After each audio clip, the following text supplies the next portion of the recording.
You are a hive master, and you are trying to lay down all of your cards before your opponents do in this puzzle game that increases in difficulty as you play.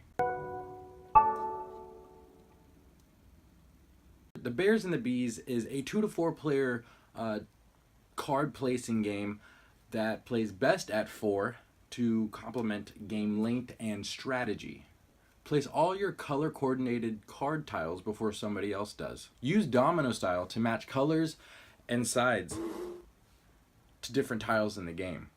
Take advantage of the worker bees or drones for the bonus.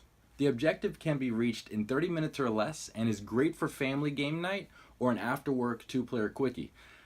Let's see what all the buzz is about.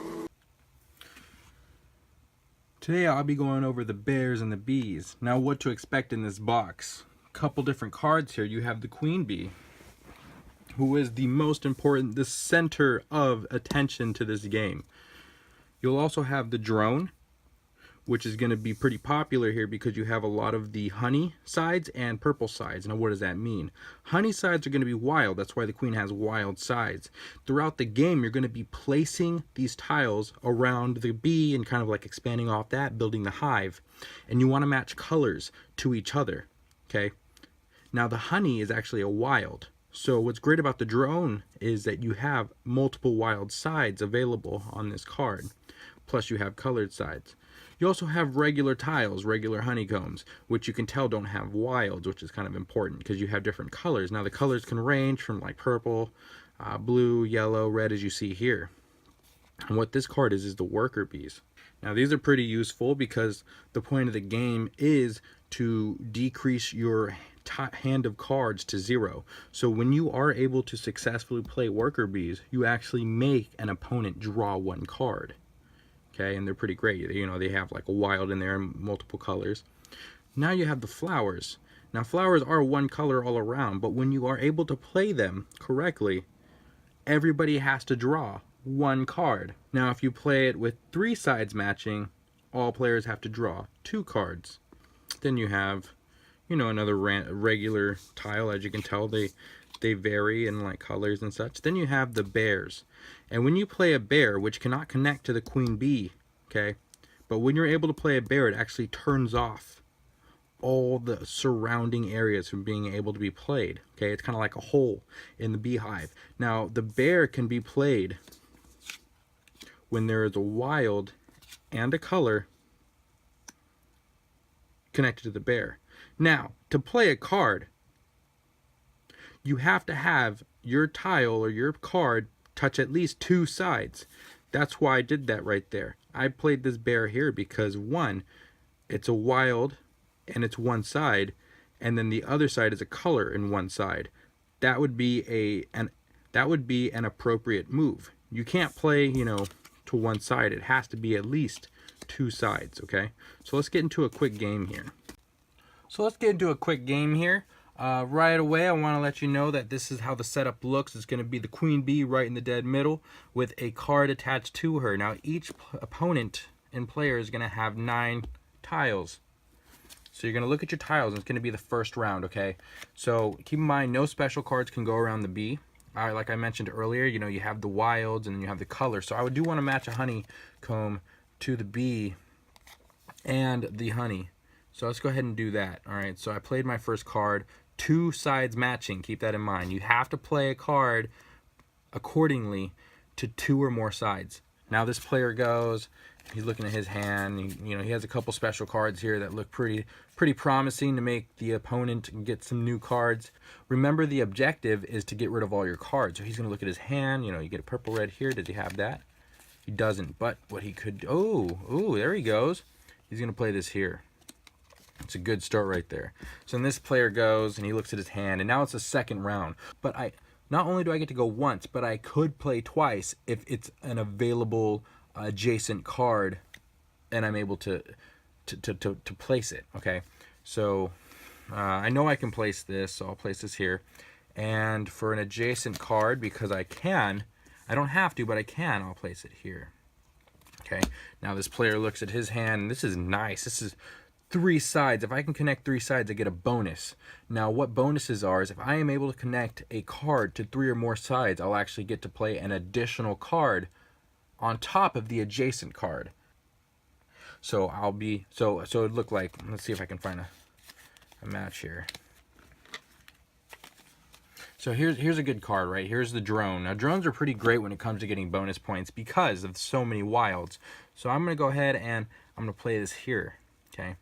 So I match the wild to the yellow, the wild to the red, and then the blue to the blue. It's not touching the queen bee, so this is a very good turn. Because I've matched 3 cards, now I get to not only do my adjacent turn, okay, so he's gonna do an adjacent turn, so he's gonna look for a good card to play adjacent to everyone else. Here we go. We'll just place this here. And now he can play again a bonus card because of the 3 cards he matched. So he's going to look and, oh, cool. Let's get this flower out right here. Perfect. So now the flower forces this player again to draw a card. So it looks like this player is kind of losing here. He has a lot of cards in his hand. So, you know, he's going to go, and he has the drone bee as well. Can he use it anywhere special? You know, he could use it here. Perfect. No, nothing special happens, but he's able to do a solid play here. And can he actually get? Yes, he can. Look at that. He gets 3 sides now. So this player's... he gets 3 sides now. So he gets to play again, which is pretty great. So, do we have anything that matches is the question. And yes, we do. Play this right here. So he kind of seems to get back in the lead. Now this player goes, and it's back and forth. You're going to keep playing cards down like this strategically, you know, playing the specials, trying to get more sides. Multiple sides give you more additional card placement, and you're doing this until your entire hand is empty. First person to get an empty hand wins. They get 0 points. Everyone after that, you know, you kind of have to start tallying points up here for what you have left in your hand.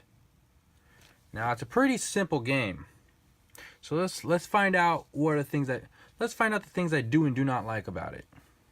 One thing I do wish was that the bears have a bigger impact in the game. Playing a bear down in the game just eliminates those sides from being used. It doesn't hinder or harm anybody beside the fact that we just can't use that portion of the hive anymore. Imagine when you place a bear, it just turns off those couple of options you can use. So every time you do place, every bear that you do play is kind of just turning off a couple more options you could have had at some point.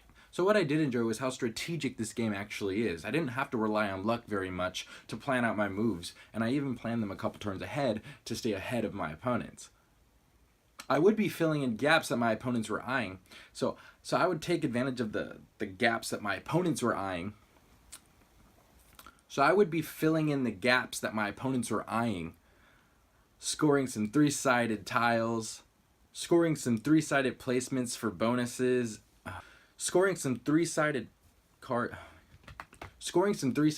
for some bonus plays, placing a 3-sided card for a bonus action, scoring some 3-sided cards for a bonus action, or playing tiles that I thought would potentially influence my opponent's next move.